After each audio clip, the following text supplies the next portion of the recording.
اور اس کے بعد جب وہاں پر چھاپا پڑا، ہاسٹل کے اندر بھی گئے، کوئی کیمرہ وہاں پر نہیں ملا۔ اس کا مطلب یہ ہوا کہ ایگزیجریشن بھی واقعے کے اندر موجود ہے۔ واقعہ حقیقی طور پر ہے۔ ہراسمنٹ نہ صرف بلوچستان یونیورسٹی کا ایشو ہے بلکہ پاکستان کی دیگر یونیورسٹیوں میں بھی یہ معاملہ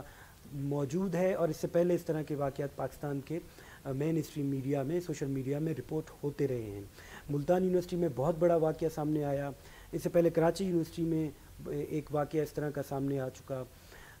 پاکستان کی دوسری یونیورسٹیوں، پنجاب کی اکثر یونیورسٹیوں میں اس طرح کے معاملات اٹھتے رہے ہیں۔ بلوچستان یونیورسٹی میں یہ باتیں ہم سنتے رہے ہیں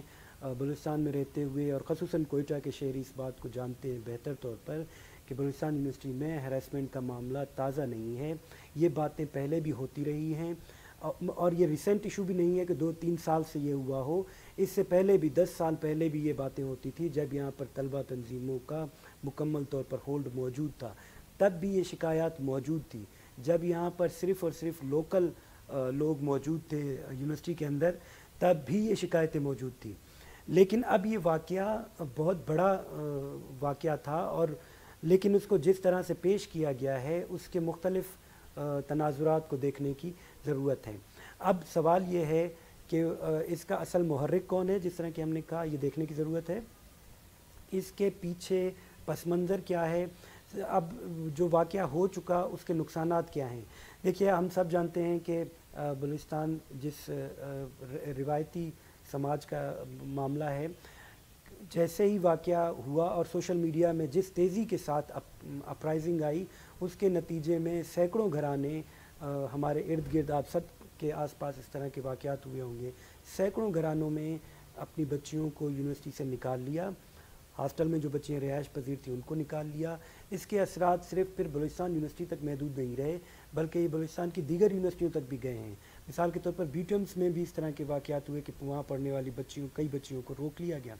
حتیٰ کہ تربت یونیورسٹی تک، خضدار یونیورسٹی تک، بیلا کی یونیورسٹیوں تک اس کے اثرات گئے ہیں، اور مستقبل میں یہ اثرات مزید پھیل سکتے ہیں۔ اس لیے ضروری یہ ہے کہ اب واقعے کو، جو ایکچول واقعہ ہے اس کو دیکھا جائے اور اس کا جو منطقی حل ہے وہ نکالا جائے۔ مثال کے طور پر ہم یہ کہتے ہیں کہ یہ دیکھنا چاہیے، یہ بنیادی طور پر تو واقعہ کیونکہ کسی صحافی نے خبر دی ہے تو یہ اصولاً بنتا یہ ہے کہ اب اس کا فالو اپ آنا چاہیے اس واقعے کا، جو صحافت کے جو بھی ٹولز ہیں، ٹی وی چینلز کے ذریعے، اخبارات کے ذریعے، ریڈیو کے ذریعے، اور چاہے سوشل میڈیا یا آن لائن جو بھی ذرائع ہیں میڈیا کے۔ لیکن آپ دیکھیے پچھلے 1 مہینے سے واقعہ ہونے کے بعد اور اس کے بعد جو ری ایکشن آنا تھا طلبہ تنظیموں کی جانب سے یا اسٹوڈنٹس کی جانب سے، وہ ری ایکشن آ گیا، اس کے بعد خبر کا کوئی پراپر فالو اپ نہیں ہے۔ ہم نہیں جانتے کہ اب اس وقت واقعہ کہاں پہنچا ہے، معاملہ کہاں پہنچا ہے، اور اس کا منطقی انجام کیا ہونے جا رہا ہے، ماں سوائے اس کے کہ کورٹ میں کیس چل رہا ہے اور کورٹ اس پر مسلسل 2-3 اس کی سماعت ہو چکی ہیں، اور ممکن ہے کہ آگے 2-4 اور سماعتوں میں کوئی اس کو حل، کوئی اس پر کوئی فیصلہ دے دیا جائے۔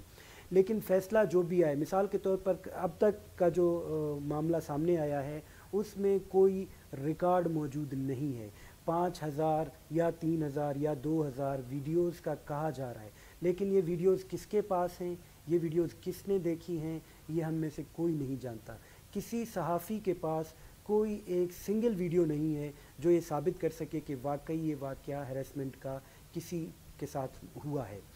دوسری بات، اب تک کوئی ایک سنگل وکٹم سامنے نہیں آیا، نہ میڈیا کے سامنے، نہ عدالت کے سامنے، نہ ہی بلوچستان اسمبلی نے جو پارلیمانی کمیٹی بنائی ہے اس کے سامنے۔ اس کا مطلب یہ دلیل تو دی جا سکتی ہے کہ بلوچستان جیسے سماج میں یہ کیسے ممکن ہے کہ کوئی لڑکی کھڑی ہو کر کہے کہ اسے ہراس کیا گیا ہے، ظاہر ہے یہ ایک قبائلی معاملہ بھی ہو سکتا ہے اور سماجی طور پر ان کے ساتھ مسائل بھی پیش آ سکتے ہیں، لیکن یہ صحافی کا کام ہے، یہ عدالت کا کام ہے، یہ ایف آئی اے کا کام ہے، اور یہ پارلیمانی کمیٹی کا کام ہے کہ وہ حقیقی وکٹمز تک پہنچے۔ بے شک ان کی معلومات پوشیدہ رکھی جائیں مکمل طور پر، یہ ایف آئی اے کا بھی اختیار ہے، یہ پارلیمانی کمیٹی کا بھی اختیار ہے، اور پھر خبریں اس طرح سے مارکیٹ میں پھیلائی بھی گئی۔ مثال کے طور پر دیکھیے پارلیمانی کمیٹی بنی، انہوں نے پہلے ہی ہفتے کے اندر کہہ دیا کہ ہمیں واٹس ایپ اور فون کے ذریعے 200 کے قریب شکایات موصول ہوئی ہیں۔ تو لوگوں نے کہا یہ تو بہت بڑی شکایت، 200 لوگوں نے اگر شکایات کی ہیں یہ تو بہت بڑی تعداد ہے، لیکن اسی پارلیمانی کمیٹی نے اگلے ایک ہفتے کے اندر کہہ دیا کہ ہمیں کوئی بھی وکٹم نہیں ملا اب تک۔ تو یہ ایک بہت بڑا تضاد تھا کہ 200 لوگ آپ کو شکایت تو کر رہے ہیں مختلف ذرائع سے، لیکن آپ کی رسائی کسی تک نہیں ہو پا رہی ہے۔ اسی طرح ایف آئی اے نے ابھی جو تازہ آخری سماعت ہوئی ہے اس میں ایف آئی اے نے بھی کہہ دیا کہ ان کے پاس ایسا کوئی ثبوت موجود نہیں ہے ویڈیوز کی صورت میں یا کسی حقیقی وکٹم کی صورت میں، اس لیے اب تک جو کارروائی ہوئی ہے وہ موجود دستیاب جو وسائل تھے یا جو دستیاب شواہد تھے ان کی بنیاد پر ایف آئی اے نے ابتدائی کارروائی کی ہے، اسی پر وہ اپنی رپورٹ بنا رہے ہیں اور شاید اگلی سماعت تک، ایک آدھ سماعت تک وہ رپورٹ سبمٹ کرا دی جائے۔ آخری بات یہ ہم یہ چاہتے ہیں، کہنے کا مقصد یہ تھا اس ساری بحث کا کہ اس واقعے کو صرف جذباتی سطح پر نہ دیکھا جائے، اسے صرف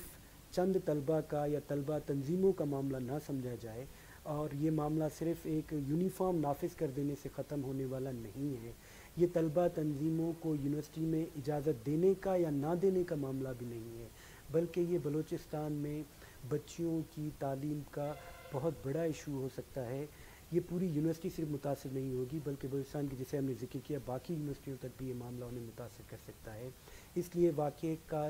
جذباتی معاملہ جتنا تھا وہ ہو چکا، اب اس کو منطقی طور پر دیکھا جائے اور اس کا درست حل ڈھونڈا جائے، وہ حل جو ہم سب کے حق میں بہتر ہو، جو ہمارے وطن کے حق میں بہتر ہو، جو ہمارے وطن کی بچیوں کے اور ان کے گھرانوں کے حق میں بہتر ہو۔ آپ سب کا دیکھنے کا شکریہ، چینل کو سبسکرائب کیجئے، اس کی ویب سائٹ کو وزٹ کیجئے اور اگلے حال احوال تک کے لیے اجازت دیجئے۔ اپنا خیال رکھیے گا، اپنے ارد گرد کا اور اپنے وطن کا بھی خیال رکھیے گا۔